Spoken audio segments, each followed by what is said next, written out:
Hello, I'm Severin Suzuki speaking for ECHO, the Environmental Children's Organization. We're a group of 12 and 13-year-olds trying to make a difference. Vanessa Seti, Morgan Geisler, Michelle Quigg, and me. We've raised all the money to come here ourselves, to come 5,000 miles to tell you adults you must change your ways.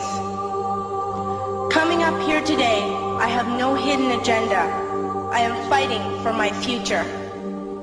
Losing my future is not like losing an election or a few points on the stock market. I am here to speak for all generations to come. I am here to speak on behalf of the starving children around the world whose cries go unheard.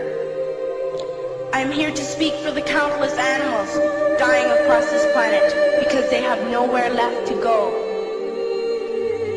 I am afraid to go out in the sun now because of the holes in our ozone. I am afraid to breathe the air because I don't know what chemicals are in it.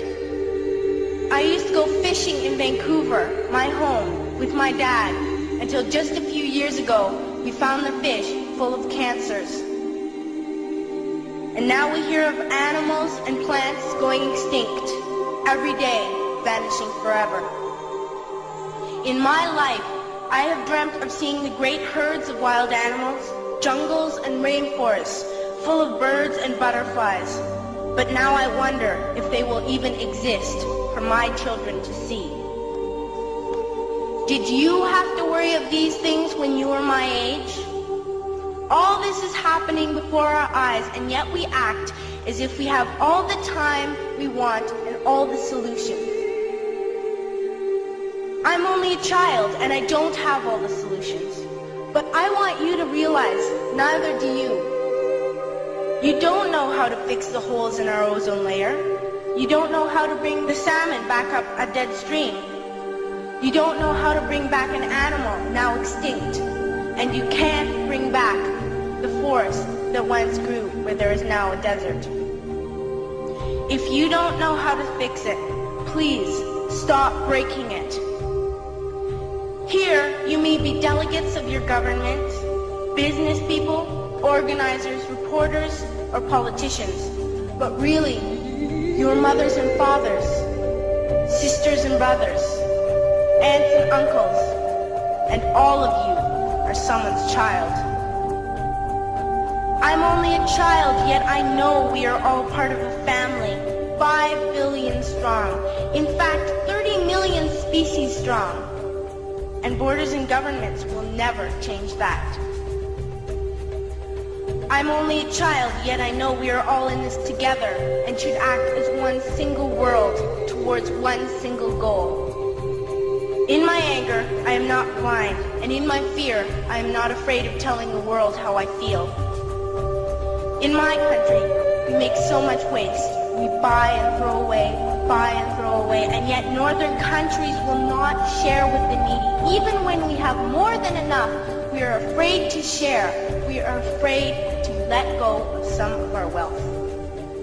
In Canada, we live the privileged life, with plenty of food, water, and shelter. We have watches, bicycles, computers, and television sets. The list could go on for 2 days. 2 days ago, here in Brazil, we were shocked when we spent time with some children living on the streets. This is what one child told us. I wish I was rich. And if I were, I would give all the street children food, clothes, medicines, shelter, and love and affection. If a child on the streets who has nothing is willing to share, why are we who have everything still so greedy? I can't stop thinking that these are children my own age, that it makes a tremendous difference where you are born. That I could be one of those children living in the favelas in Rio.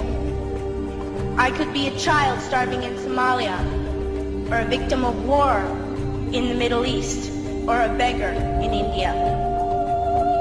I am only a child, yet I know if all the money spent on war was spent on finding environmental answers, ending poverty, and finding treaties what a wonderful place this earth would be. At school, even in kindergarten, you teach us how to behave in the world. You teach us not to fight with others, to work things out, to respect others, to clean up our mess, not to hurt other creatures, to share, not be greedy. Then why do you go out and do the things you tell us not to do? Do not forget why you are attending these conferences, who you're doing this for. We are your own children. You are deciding what kind of world we are growing up in. Parents should be able to comfort their children by saying, everything's going to be all right.